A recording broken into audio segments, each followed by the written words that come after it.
ជំរាបសួរទៅដល់ពុកម៉ែបងប្អូនដែលជាម្ចាស់ផ្ទះជួលទាំងអស់ថ្ងៃនេះខ្ញុំមកធ្វើការបង្ហាញអំពី feature មួយចំនួនដែលមាននៅលើ vstay24.com ដោយពុកម៉ែបងប្អូនបានឃើញនេះអញ្ចឹ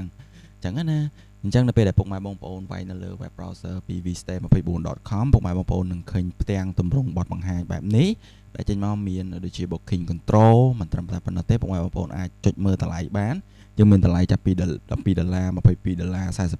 $52 ចឹងទៅហើយយើងមាន maintenance រហូតទៅអញ្ចឹងតម្លៃនេះពុកម៉ែបងប្អូនឥឡូវហ្នឹងពុកម៉ែឃើញតម្លៃប៉ុណ្ណឹងតែទៅថ្ងៃក្រោយវាអាចនឹងតម្លៃផ្សេងពីហ្នឹងដោយសារអីយើងកំពុងតែធ្វើការ update នឹងថាមុខងារមួយចំនួនទៀតអញ្ចឹងណាអញ្ចឹងបើពុកម៉ែបងប្អូនចូលមកចង់តំណែងឬមួយក៏ contact ពួកយើងអាចតាក់ទងតាម Telegram នេះបានតាម contact ណាឬមួយក៏ពុកម៉ែបងប្អូន scroll មកក្រោមមកឃើញលេខទូរស័ព្ទហើយជាមួយនឹង location របស់យើងនៅភ្នំពេញទេអញ្ចឹងពុកម៉ែបងប្អូនអាចតាក់ទងបានធម្មតាបន្ទាប់មកពុកម៉ែបងប្អូនអាចមើលជាភាសាខ្មែរឬមួយក៏ជាភាសាអង់គ្លេសទៅតាមតែពុកម៉ែបងប្អូនអាចមើលបានអញ្ចឹងណាយើងមានជាភាសាចិនដែរតែឥឡូវនេះខ្ញុំសូមប្រើជាភាសាអង់គ្លេសទៅដើម្បីងាយស្រួលយល់អញ្ចឹងពេលបងប្អូនចូលមកដល់ website vstay24 យើងបងប្អូននឹងឃើញនៅខាងស្ដាំដៃហ្នឹងហើយខាងស្ដាំដៃបងប្អូននឹងឃើញប៊ូតុង login មួយបងប្អូនចុចមកអញ្ចឹងសួរថា user login ហ្នឹងយកមកពីណាអញ្ចឹងពុកម៉ែបងប្អូនអាចតាក់ទងមកខាងក្រុមការងារ vstay24.com យើងបានដើម្បីយក user ក៏ដូចជាបង្កើតនៅproperty សម្រាប់ពុកម៉ែបងប្អូនហើយឲ្យ user ទៅកាន់ពុកម៉ែបងប្អូនសម្រាប់ចូលទៅ login ចូលទៅក្នុង system ដល់ឥឡូវនេះខ្ញុំមាន system ខ្ញុំមាន user មួយសម្រាប់ login ចូលហើយអញ្ចឹងណាអញ្ចឹងខ្ញុំគ្រាន់តែ click login គឺជាការស្រេចអញ្ចឹងបើពុកម៉ែបងប្អូនអត់ទាន់មាន user ទេអាចតាក់ទងមកក្រុមការងាររបស់យើងនឹងរៀបចំជូនអញ្ចឹងណាអញ្ចឹងបន្ទាប់ពីពុកម៉ែបងប្អូន login មកវានឹងមានទម្រង់ dashboard បែបនេះដោយពុកម៉ែបងប្អូនបានឃើញអញ្ចឹងដោយសារតែអានេះគឺវាអត់មានទិន្នន័យទេអញ្ចឹងពេលដែលចូលមកពុកម៉ែបងប្អូនអាចឃើញឥឡូវខ្ញុំដូរភាសាទៅជាភាសាខ្មែរមួយទៅដើម្បីឲ្យពុកម៉ែបងប្អូនបានឃើញអញ្ចឹងណា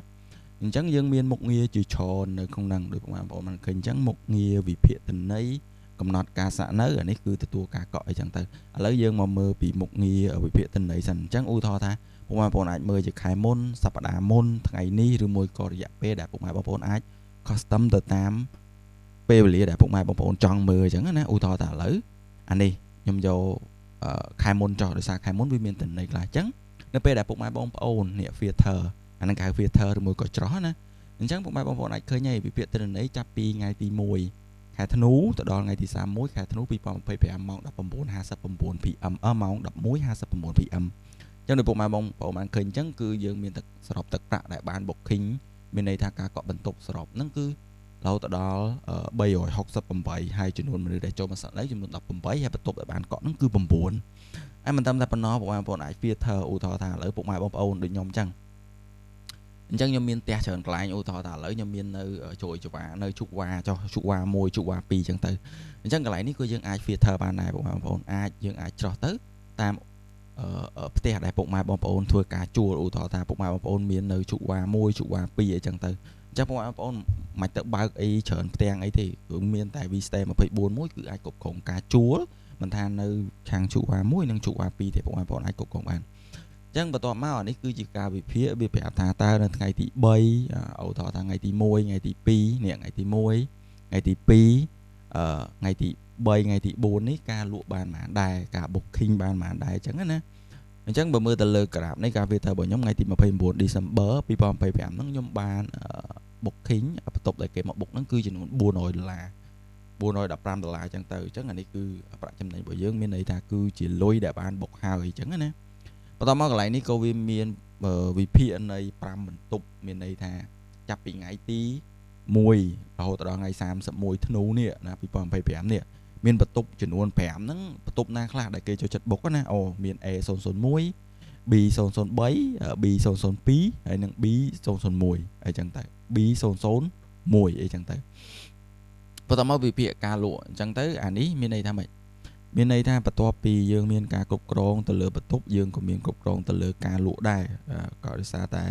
នៅក្នុងនេះពុកម៉ែបងប្អូនក៏អាចប្រើ system យើងសម្រាប់លក់ឧទាហរណ៍ថាឥឡូវពុកម៉ែបងប្អូនចង់លក់កូកាលក់ Sting លក់អីក៏ដោយតែពុកម៉ែបងប្អូនចង់លក់ណាគ្រាន់តែថានៅក្នុងនេះយើងកំពុងតែធ្វើការ improvement ក៏ដូចជា time feature មួយចំនួនទៀត relate ទៅក្នុងនឹងដែរអញ្ចឹងណាអញ្ចឹងខ្ញុំបាននិយាយថា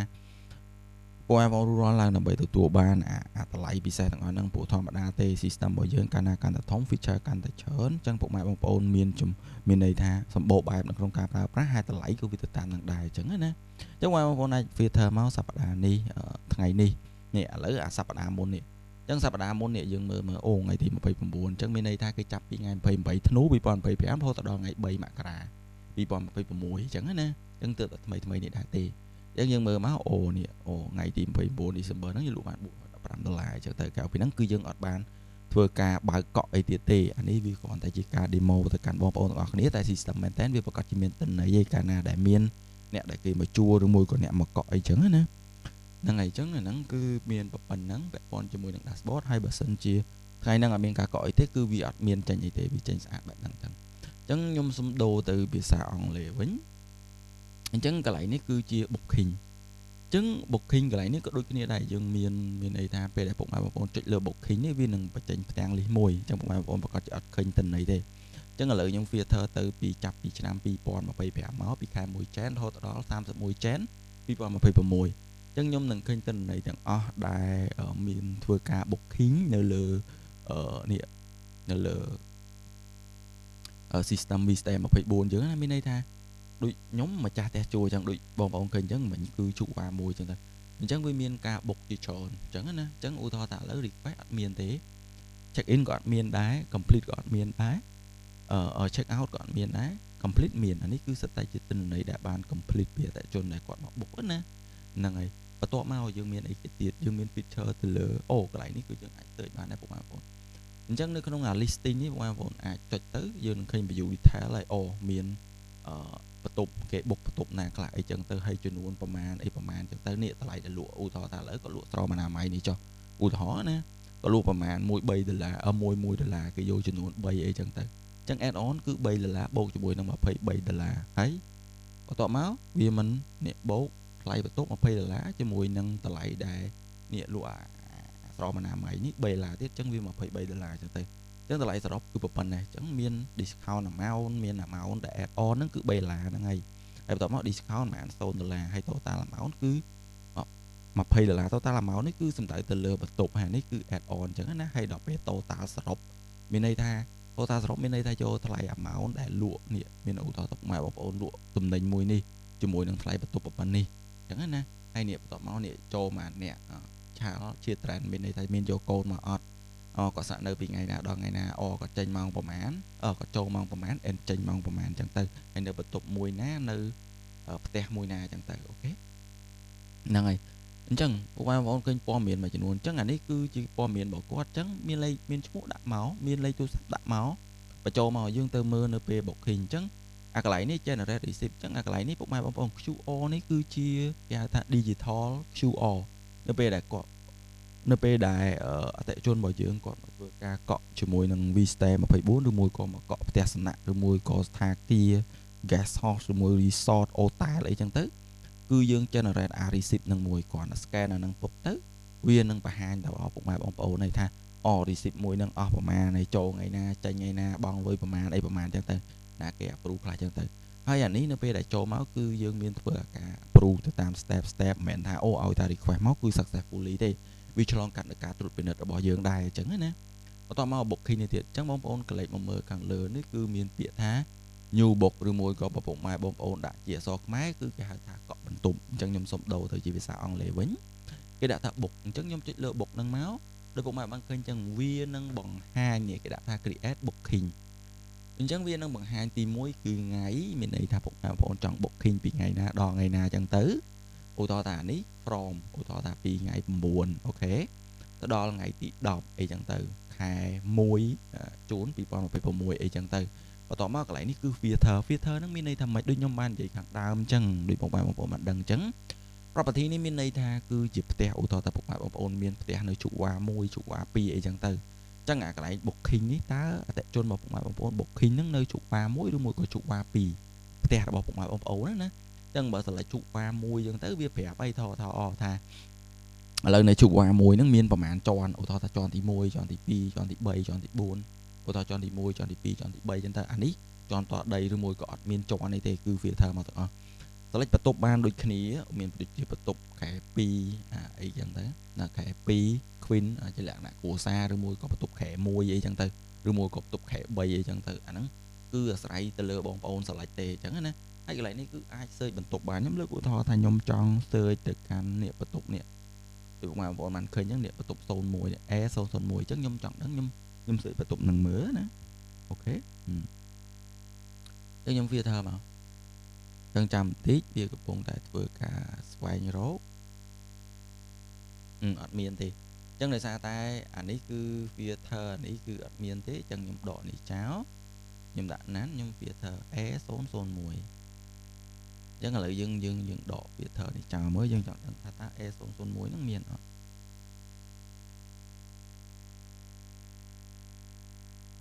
ចាំបន្តិចបន្ទប់របស់យើងកំពុងតែទៅ filter នេះអូ A001 អត់ឃើញទេដោយសារអីវាមិន0យើងដាក់តែ2ហ្នឹងឥឡូវយើងដាក់03មើលA ឃើញអត់មិន002ឥឡូវយើងដាក់មួយទៀតមកដើម្បីតែ003 A003 ដង1អូខេនេះឃើញអត់គាត់យើង filter ចឹងមកA001 បន្ទប់យើងអត់ដាក់ទេណាជាន់តដីអត់ជាន់ទាំងអស់អត់មាន filter តែឥឡូវដាក់ជាន់ទី1បន្ទប់ហ្នឹងនៅជាន់ទី1ឥឡូវយើងសាកដាក់ជាន់ទី2មើលឃើញ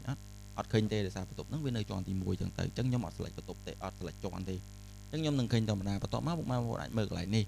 តើបន្ទប់ណាកំពុងតែគេបាន request ហើយបន្ទប់ណាគេកំពុងតែ check in បន្ទប់ណាដែលគេកំពុងតែ check out វាដូចតែនៅក្នុង listing នេះដែរទេពេលតែចុចមកពុកម៉ែបងប្អូនបានឃើញមុនហ្នឹងណាអាហ្នឹងគឺពុកម៉ែបងប្អូនបានឃើញហើយថាអូវាមាន check in check out request complete អីចឹងទៅអញ្ចឹងពុកម៉ែបងប្អូនអាចមើល set up បន្ទប់បានអញ្ចឹងឥឡូវឧទាហរណ៍ថាខ្ញុំធ្វើការ book ទៅកាន់បន្ទប់នេះមួយអញ្ចឹងណាអញ្ចឹងបន្ទប់មួយនេះគឺខ្ញុំចុចមកវាមានទម្រង់បែបនេះវាមានរូបបន្ទប់អីចឹងទៅហើយវាមានចំនួនបន្ទប់បន្ទប់ maximum អាចស្នាក់នៅបាន2នាក់ allow child អត់ yes អាចឲ្យយកកូនមកបានទំហំប្រមាណ4ម៉ែត្រការ៉េអីចឹងទៅនៅណាជាន់ទី1អីគេ feature វាមានអីគេ double bed pay TV pet friendly air conditioner internet wifi អីគេ facility មានអីគេខ្លះមានដូចជា swimming pool parking lottery garden អីចឹងទៅ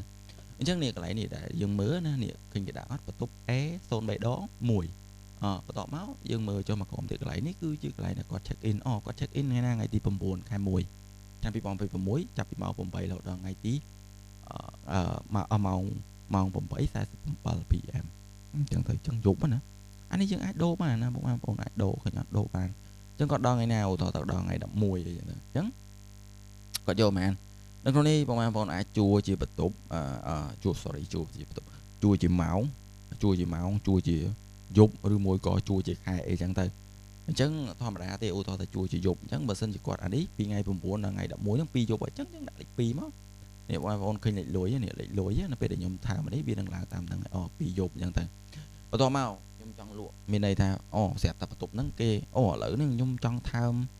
បងមានអីញ៉ាំអត់អញ្ចឹងបងប្អូនអាចថើមមានន័យថាអាចធ្វើការលក់ទំនិញទៅតាមបន្ទប់ហ្នឹងឧទាហរណ៍ថាបន្ទប់នេះខ្ញុំមានអីគេអគ្គិសនីកម្ពុជាខ្ញុំមានចំណីអាហារខ្ញុំមានភេសជ្ជៈខ្ញុំមានអីសូមណាមីមានអគ្គិសនីកម្ពុជាអីចឹងទៅអញ្ចឹងនៅក្នុងនេះគឺពុកម៉ែបងប្អូនអាចមើលបាន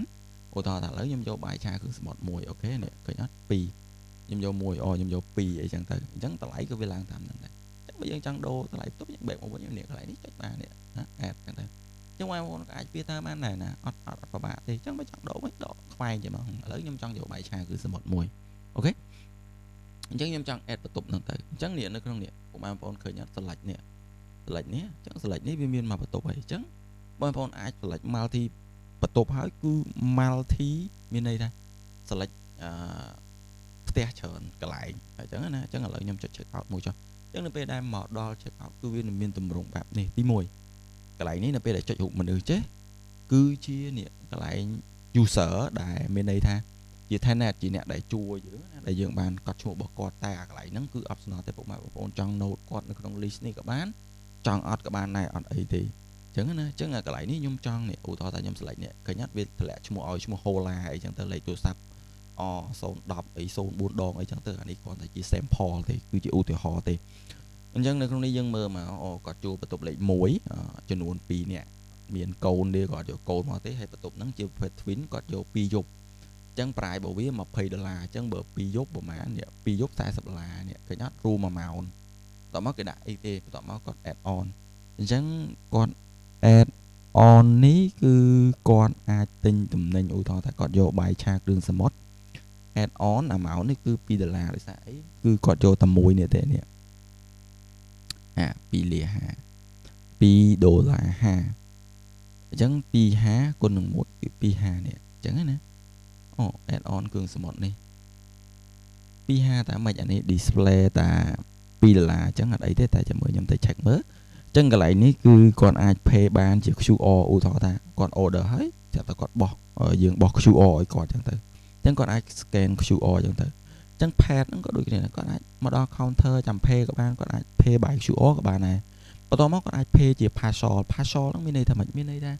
គាត់អាចឧទាហរណ៍ថាឥឡូវគាត់កក់$10អញ្ចឹងណាអញ្ចឹងបើកក់$10នេះដាក់ discount មុន$10មកឃើញអត់នេះឃើញចំនួនទឹកលុយវាដកតាមហ្នឹងអញ្ចឹងគាត់ pay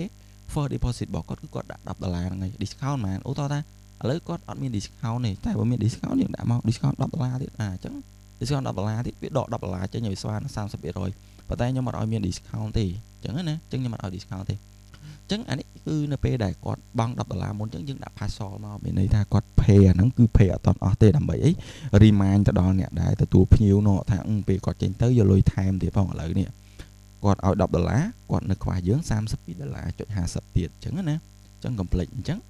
បងប្អូនចុច pay មកហើយបើសិនជាអត់តន់ pay ចង់ add បន្ទប់ថែមទៀតនេះកន្លែងនេះប៊ូតុងនេះគឺ add ថែមបន្ទប់អញ្ចឹងណា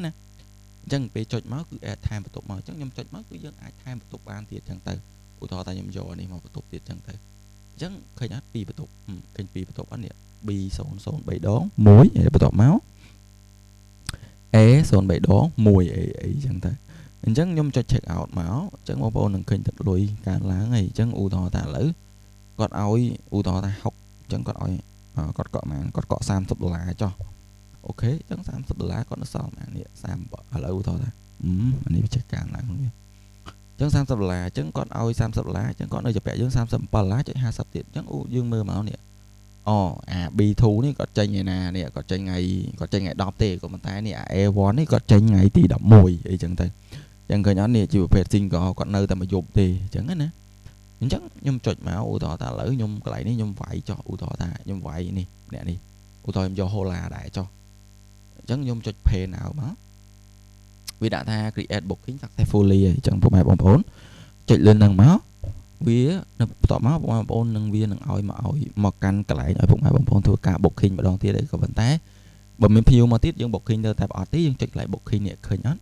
អញ្ចឹងនៅពេលដែលចុចលើ booking នេះកន្លែងនេះគឺជាផ្ទាំងសូនៅ booking listing ឃើញអត់នេះគេដាក់ពីថ្ងៃ1ទៅដល់ថ្ងៃទី31ខែ1 2026អូខេហ្នឹងហើយអញ្ចឹងបងប្អូនចុចមកអានេះ request នេះអញ្ចឹងណាអញ្ចឹងចុច detail មកនេះឃើញអត់នេះអូខេយើងមើលអញ្ចឹងអាបន្ទប់ទី1 A001 A03 ដង1នេះជាប្រភេទ twin នេះនៅណាអូខេពោសែនជ័យអីចឹងទៅដោយសារនៅជុកវ៉ា2អីចឹងទៅនេះដេកមកម្នាក់មកចូលគេងម្នាក់2នាក់អត់មានយកកូនមកទេ0ឆាលនេះមិនចឹងពីថ្ងៃណាពីថ្ងៃ9ដល់ថ្ងៃទី11គាត់ចូលម៉ោង9:47 PM រហូតគាត់ចេញម៉ោង8:42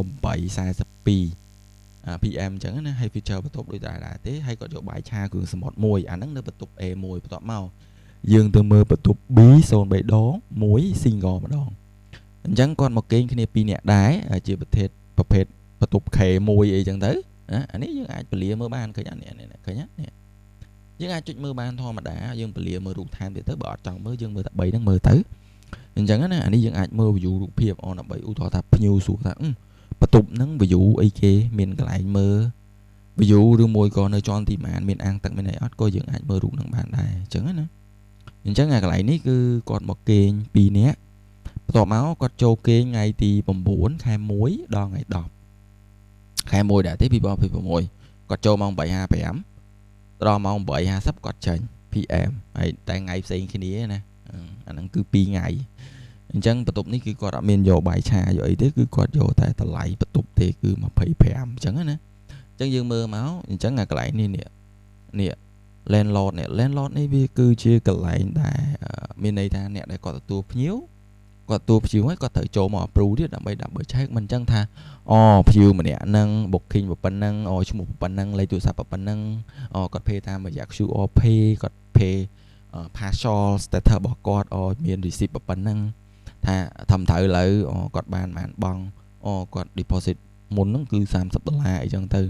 លុយ remaining amount ហ្នឹងគឺគាត់នៅជាពាក់យើង$37.50ទៀតអីចឹងទៅអញ្ចឹងណាហើយអានេះគឺtotal amount $65 add on ប្រហែលគឺ$2.50អីចឹងទៅអញ្ចឹងឥឡូវហ្នឹងយើងមើលតាមត្រូវហើយយើង approve មកឥឡូវនេះដល់ status អូខេឥឡូវហ្នឹងគាត់កំពុង check in ហើយឥឡូវយើងចុចមក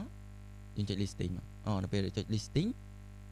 យើងចុចកន្លែង check in នេះយើងឃើញមួយឃើញ status អត់ check in ឃើញទេអាបន្ទប់មិញនេះឥឡូវកំពុង check in ហើយស្រាប់ដល់ស្អែកឡើងដល់ម៉ោងគាត់ចេញហើយអញ្ចឹងយើងមក check out មកឃើញអត់ងាយស្រួលហើយយើងចង់ reject ក៏បានឥឡូវ complete finish ឃើញអត់អញ្ចឹងឥឡូវអាការ booking នេះគឺត្រូវបានចប់មួយអញ្ចឹងនៅក្នុងហ្នឹងគឺវាមានច្រើនណាពុកម៉ែបងប្អូនបើឲ្យខ្ញុំនិយាយពី1ម៉ោងខ្ញុំនិយាយអត់អស់ទេគឺច្រើនមែនតើពុកម៉ែបងប្អូនឃើញ feature នៅក្នុងនេះចឹងយើងមានការបង្កើតជា property មានន័យថាបង្កើតផ្ទះជួលរបស់យើងនេះបង្កើតផ្ទះបន្ទប់ជួលអានេះបង្កើតបន្ទប់ជួលអានេះគឺសិតតែបន្ទប់សួរថាបង្កើតបន្ទប់ហ្នឹងវាមានទម្រង់ប្រមាច់អីចឹងទៅអញ្ចឹងនេះបង្កើតមក information មាន property feature មាន facility មាន image មាន room option អីចឹងទៅយើងឃើញអត់ដាក់ឈ្មោះបន្ទប់អីចឹងមកនៅជាន់ទីម៉ានបន្ទប់ប្រភេទអីទីតាំងនៅតាណានៅជុកវ៉ា1ជុកវ៉ា2អីចឹងទៅជួលប្រចាំខែប្រហែលហើយជួលប្រចាំថ្ងៃឧទាហរណ៍ថាជួលមួយយប់ប្រហែលជួល3ម៉ោងប្រហែលបើថាអត់ចង់ជួលចង់លក់ផ្ទះហ្នឹងលក់បានទៀតឃើញអត់អានេះគឺ feature នេះគឺធ្វើសម្រាប់ទៅ future ពុកម៉ែបងប្អូនដែលជាដៃគូសហការជាមួយ Vstay 24ទីទៀតយើងនឹងមាន platform មួយសម្រាប់ដាក់លក់ហើយមានន័យថាលក់ property អញ្ចឹងបងប្អូនចង់លក់ផ្ទះចង់ជួលផ្ទះជួលអីគឺយើងទីទៀតហ្នឹងគឺយើងមាន platform មួយសម្រាប់ឲ្យអ្នកជួលនៅលើហ្នឹងហ្មងអានេះគ្រាន់តែ currently ឥឡូវហ្នឹងគឺគ្រាន់តែជា system មួយសម្រាប់គ្រប់គ្រងឲ្យបងប្អូនចូលទៅមិននៅផ្ទះជួលទេមានកន្លែងអីគេបង្កើតបដាករបស់យើងនេះដូចខ្ញុំនិយាយឃើញអញ្ចឹងនេះមកមានបាយឆាគ្រឿងសមុទ្រមានភេសជ្ជៈមានស្អីអាហ្នឹងមិននិយាយអានេះគិសនីកម្ពុជាអីចឹងទៅអញ្ចឹងណាមានកន្លែងបង្កើតមានកន្លែងអញ្ចឹងទៅមានបដាកថែបអីចឹងទៅមានភេសជ្ជៈចំណីអាហារអីចឹងទៅអីចង់បង្កើតហ្នឹងទៅតាមពុកម៉ែបងប្អូនចង់បានមិនតាមតែប៉ុណ្ណេះយើងមាន user ឧទាហរណ៍ថាពុកម៉ែបងប្អូនមានបុគ្គលិកធម្មតាពុកម៉ែបងប្អូនម្ចាស់ផ្ទះជួលឧទាហរណ៍ថាដូចបងប្រុសតែគាត់តាក់ទងមកគាត់មាន3-400បន្ទប់គាត់មាន2-3កន្លែងអញ្ចឹងគាត់ប្រកាសជាមានបុគ្គលិកហីអញ្ចឹងយើងអាចបង្កើតបុគ្គលិកឲ្យគាត់ដើម្បី access ចូល system របស់យើងទៅធ្វើការទទួលភ្ញៀវlog in ចូល system របស់យើងដូចខ្ញុំ log in នេះអញ្ចឹងណាអញ្ចឹងទៅ log in ចូលទៅមានន័យថាទទួលភ្ញៀវទទួលអីចឹងទៅយើងមាន create user អីចឹងទៅថាគាត់ជាប្រភេទ staff ឬមួយក៏គាត់គ្រាន់តែជាអ្នកស្នាក់នៅអីចឹងទៅ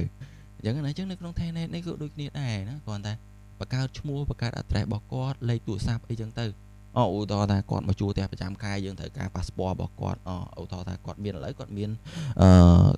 អត្តសញ្ញាណប័ណ្ណហើយយើងត្រូវការ passport មួយទៀតឥឡូវឧទាហរណ៍ passport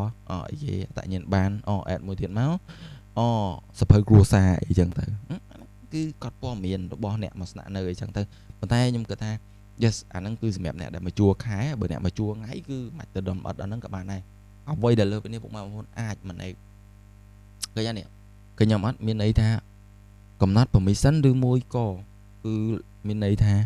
សិទ្ធិដែលគាត់អាចចូលមកប្រើប្រាស់ system របស់យើងឧទាហរណ៍ថាខ្ញុំមានអ្នកទទួលភ្ញៀវអ្នកសម្អាតអ្នកសន្តិសុខអញ្ចឹងទៅថ្ងៃក្រោយទៀតយើងនឹងមាន feature មួយចំនួនទៀតដើម្បីឲ្យពួកគាត់ទាំងអស់នេះគាត់អាចមើលគាត់អាច process និយាយទៅគឺយើងធ្វើ automation ដូចអា home screen ដែលពុកម៉ែបងប្អូនបានឃើញអញ្ចឹងឥឡូវខ្ញុំសាក select មួយអូខេឧទាហរណ៍ខ្ញុំសាកខ្ញុំអានេះខ្ញុំ edit ទេយើងអាច edit បានយើងអាចធ្វើអីបានទៀតណាយើងអាចមិនតាមតែ edit បានយើងអាច create បានអីទៀតចឹងទៅដាក់គ្រប់មកឈ្មោះអីចឹងទៅបន្ទាប់មកកន្លែងនេះគឺយើងយកមក map ឧទាហរណ៍អីគេណាឧទាហរណ៍ថាឥឡូវគាត់ជាក្រុមទទួលភ្ញៀវអញ្ចឹងគាត់អាចមើលឃើញអីគេខ្លះanalyze booking អីចឹងទៅ booking create booking detail booking check out អីចឹងទៅ create tenant អីអត់មានទេអីគេឥឡូវក្រុមអ្នកសម្អាតឧទាហរណ៍ថាយើងឲ្យគាត់ឃើញទាំងអស់អាហ្នឹងតែយើងទេណាយើងជាអ្នកកំណត់ទេយើងអាចដកមិនចង់ដកបានចង់ដាក់ក៏បានឃើញស្រួលលឿន quick អត់ឥឡូវឧទាហរណ៍ថាអ្នកសម្អាតខ្ញុំចង់ឲ្យគាត់ឃើញតែអីគេឧទាហរណ៍ថាឥឡូវខ្ញុំចង់ឲ្យគាត់ឃើញតែ booking listing នេះណា booking listing នេះ booking listing អញ្ចឹងខ្ញុំចង់ឲ្យគាត់ឃើញប៉ុណ្ណឹងខ្ញុំ save មក អញ្ចឹងសម្រាប់ក្រុមគាត់ដែលជាអ្នកសម្អាតហ្នឹងគឺគាត់ឃើញតែប៉ុណ្្នឹងទេគាត់អត់មានឃើញអីលើសពីហ្នឹងទេអញ្ចឹងណានៅពេលដែលគាត់ log in ចូល system របស់យើងទៅអញ្ចឹងណាតោះមកក្រុមសន្តិសុខធ្វើអីទៀតឧទាហរណ៍ថាទៅថ្ងៃមុខពុកម៉ែបងប្អូនមានសន្តិសុខអញ្ចឹងឧទាហរណ៍ថាឥឡូវភ្ញៀវនេះដែលគាត់កាន់ receipt នេះឧទាហរណ៍ថាឥឡូវធម្មតាពុកម៉ែបងប្អូន generate QR នេះវាគឺជា QR receipt digital មិនអញ្ចឹងគាត់តែបង្ហាញទៅសន្តិសុខទៅសន្តិសុខគាត់ប្រាប់ថាឥឡូវភ្ញៀវនេះដែលគាត់មាន QR ឬមួយ receipt ប៉ុណ្ណេះគាត់បានចូលមិនអញ្ចឹងទៅអត់អញ្ចឹងគាត់អាចប្រើតិចទៀតហ្នឹងគឺគាត់ប្រើ system របស់យើង automation ហ្មងអញ្ចឹងណាគាត់ថាឥឡូវហ្នឹងយើងកំពុងតែតាម feature ហ្នឹងចូលទៅក្នុងហ្នឹងយើងធ្វើទៅតាមតម្រូវការជាក់ស្ដែងរបស់អតិថិជនហើយយើងធ្វើការអភិវឌ្ឍបណ្ដាដោយសារអី feature ប៉ុណ្ណេះគឺខ្ញុំគិតថាសម្រាប់ដែលគាត់ជាម្ចាស់ផ្ទះជួលគាត់អាចយកទៅប្រើបដោះអាសន្នសិនបានហើយយើងនឹងធ្វើការ upgrade យើង maintenance បន្តទៀតអញ្ចឹងទៅបន្ទាប់មកយើងមានជា report មានន័យថាបន្ទាប់ពីពុកម៉ែបងប្អូន booking កក់ការជួលកក់បន្ទប់ហើយមិនត្រូវការទូទាត់ប្រចាំខែប្រចាំឆ្នាំត្រូវអត់អញ្ចឹងកន្លែងនេះគឺយើងមាន report មួយឥឡូវឧទាហរណ៍ថាខ្ញុំចង់មើល report ពីឆ្នាំ2025រហូតដល់2026ខែ1នឹងឃើញអត់នេះចឹងអានេះសិតតែ report តែមិនត្រឹមតែមើលបានប៉ុណ្្នឹងទេពុកម៉ែបងប្អូនអាច search ណាអាច search ឧទាហរណ៍ថាឥឡូវខ្ញុំចង់បានម្នាក់នេះខ្ញុំ copy មកខ្ញុំ search ឃើញអត់ឥឡូវអីគេឧទាហរណ៍ថាឥឡូវខ្ញុំចង់បាននេះម្នាក់នេះម្នាក់ដែរអីគេលេខទូរស័ព្ទប៉ុណ្ណេះចុះឧទាហរណ៍ណាតែគាត់មកជួលនៅយើងប្រហែលដងដែរជួយយើងមើលមកឃើញអត់គាត់ជួលនៅយើងច្រើនដងដែរដែលនៅចន្លោះខែពីខែ1 2026រហូតមកដល់ថ្ងៃទី31នេះឃើញអត់គាត់ជួល3ដងអញ្ចឹងយើងអាចដឹងអីថាអតិថិជនមួយហ្នឹងគាត់មកជួលប្រហែលដងអីចឹងទៅយើងអាច filter ទៀតថាគាត់គាត់នៅផ្ទះជួលមួយណាគាត់ទៅជួលផ្ទះជួលនៅជុកវ៉ា1ឬមួយក៏ជុកវ៉ា2អីចឹងទៅលើសពីនេះបងប្អូនអាច export មានន័យថាអាច download វាមានអាចទាញវាយកទៅទុកខ្លួនឯងទៅឧទាហរណ៍ថាឥឡូវខ្ញុំចង់ទាញ report ខែ1 2026ហ្នឹងខ្ញុំចង់ទាញយកទុកមើលខ្ញុំខ្លាចថ្ងៃណាមួយ system error អីទៅវាបាត់ទិន្នន័យរបស់ខ្ញុំអញ្ចឹងនេះពុកម៉ែបងប្អូនណាចូលមក download មកនេះអាច download ជា PDF ក៏បានអាច download ជា Excel ចេះក៏បានឃើញអត់នេះវា download មកឲ្យប្រាប់យើងហើយឃើញអត់មិនអញ្ចឹងវាប្រាប់យើងហើយថា download អីចឹងទៅអញ្ចឹងណានេះអញ្ចឹងបងប្អូនអាចបើកមើលមកនេះឃើញអត់វាចេញជា report បែបនេះផ្ទះជួលនៅណាគេផ្ទះជួលនេះស្អីគេឆៃលីហេងនៅជូវ៉ា1មានទីតាំងនៅប៉ុណ្ណេះថ្ងៃគាត់ export ហ្នឹងមានអានេះ export date គាត់ export ថ្ងៃនេះថ្ងៃទី9ខែ1 2026អីចឹងទៅគាត់ចូលពីថ្ងៃទី31ខែ12 2025រហូតដល់ថ្ងៃ31ខែ1 2026អីចឹងទៅម៉ោងប្រហែលចឹងទៅតូតាទឹកលុយប្រហែលអីចឹងទៅមាន reference មាន check out អីចឹងទៅចឹងបងប្អូនអាច download ទៅកន្លែងនេះក៏ជា report ដែរ style មានន័យថាតើការលក់ប្រចាំខែប្រចាំថ្ងៃប្រចាំឆ្នាំរបស់គាត់ហ្នឹងបានប្រហែលដែរអញ្ចឹងកន្លែងនេះវាបានប្រាប់ហើយថ្ងៃ1ខែ1ដល់ថ្ងៃ31ខែ1 2026ហ្នឹងយើងលក់បានតែ$65ទេអញ្ចឹងបងប្អូនបូកដកគុណចែកទៅបូកដកខ្លួនឯងទៅហើយសួរថាអីវ៉ាន់ហ្នឹងលក់នៅក្នុងណានេះលក់នៅក្នុងនេះអាពួកលក់នេះអញ្ចឹងបងប្អូនអាចមកមើល report នៅនេះបាននេះអញ្ចឹងណាហើយបន្ទាប់មកមានអីគេ booking ឥឡូវនេះបន្ទប់នេះ A01 នេះគេជួលហ្នឹងប្រហែលដែរប្រហែលយប់អញ្ចឹងទៅហើយតម្លៃប្រហែលអីចឹងទៅយើងដឹងទៀតអាបន្ទប់ B2 នេះឃើញអត់B001 នេះឃើញអត់គេជួលប្រហែលមួយយប់តម្លៃប្រហែល$25អញ្ចឹងទៅនៅថ្ងៃណាអញ្ចឹងទៅអញ្ចឹងយើងអាចដឹងហើយថាតើបន្ទប់ហ្នឹងឃើញអត់យើងអាចសតយើងអាចអីបានមើលទិន្នន័យយើងអាចដឹងហើយថាបន្ទប់ណាគេបុកច្រើនអីចឹងទៅអញ្ចឹង maintenance វាឲ្យល្អឲ្យខ្ជាប់ខ្ជួនអីចឹងទៅនេះបើអញ្ចឹងបងប្អូនមកមើលនៅ dashboard នេះក៏បានដែរឥឡូវខ្ញុំសាកទៅ booking មួយទៀតណាបងប្អូនចាំមើលនេះឥឡូវខ្ញុំអត់ book អានេះដែរពេកឥឡូវខ្ញុំ book នេះម្ដងនេះ B003 នេះម្ដងខ្ញុំយកមកយប់50រៀលអញ្ចឹងទៅហើយខ្ញុំនៅ2នាក់ឥឡូវខ្ញុំនៅ3នាក់ចុះអូតោះថាខ្ញុំនៅ2នាក់ប៉ុន្តែខ្ញុំយកកូនមកមួយអញ្ចឹងណាអញ្ចឹងខ្ញុំ book មកអូខេខ្ញុំចុចមក$50ហើយខ្ញុំ pay full អញ្ចឹងខ្ញុំដាក់អីគេខ្ញុំដាក់ទូចុះលេខទូរស័ព្ទប្រហែលឧទាហរណ៍លេខស័ព្ទនេះចុះអូខេអញ្ចឹងខ្ញុំដាក់ pay មក$50អូខេអញ្ចឹងនៅពេលដែលពុកម៉ែបងប្អូនចូលមក dashboard នេះវានឹងឃើញហើយ cái lại ní viên đang bẻ bay nè pending muối buộc mấy nhà mạng $50 cho đi nè pin nè mà còn vô tầm mà bắt tụp đi chẳng á nè anh ấy bị bẻ bay nè ok chẳng chứng chốt máu cái nhỏ nè chẳng ngạc lại ní tâm bích vi tư chứ complete hơi chẳng như bây giờ chốt bị khoe máu nè dừng khơi nha chẳng lại ní nhưng mà chọn nhưng cái ta còn toàn bằng lùi phỏng nhưng mà ní nhưng mà reject còn chảo khơi nhá trong vài phone ai miên sẽ reject thì chẳng nó vài phone ai mới dashboard này bàn chẳng miên này ta mà bạch của con đấy cứ mà cha thay chua còn reject ấy chẳng thầy này ai toàn bằng lùi phóng nhưng reject này cho mùi chẳng nó đắng chua ta report đi còn cho cứ còn cho tê của cái lại report ní cứ có ta ca bộc khinh đại ban sắc xe fully đại mình mền chơi ca cảnh xe rồi môi co reject đôi phía kia nào mùi thì chẳng á nè nàng ảnh cứ PC xăm như thôi chẳng vì miền chờ anh bộ mai bông bằng lùi cho phở sân tư hay cho test sân tư test mà tịch biệt tịch sân tư nhóm còn cật lùi đó mà tịch ở ngoài bộ test lên chẳng á nè chả tôn mà trong cả nghe dưỡng chả tôn mà telegram nè đuổi miền này không đi chẳng á nè nè đuổi miền này không video nó chẳng năng lấy chẳng chả tôn mau son chật mũi nè vòng bảy rồi pal bị pon pal telegram có lấy đằng đáy đúng một cái chỗ từ stem phải buồn tới đâm bây dương rô từ rô lấy từ nè từ nổ này trong phong mai muốn login đằng đấy login chưa so cái mai cho các bạn đấy dương mẹ so cái mai đó nè tại tông phụ dương hay bật login chỗ tới tại tông phụ dương màu nè scan telegram đăng tới nó ngày video nó cứ miền tập năng thế tạm bớt tới video nó cứ tự miền chọn thì để sao tại dương miền feature chỗ na để thở hai còn là tha anh ấy cứ clay bị nhóm còn là bạn highlight là tham feature dương miền và nắng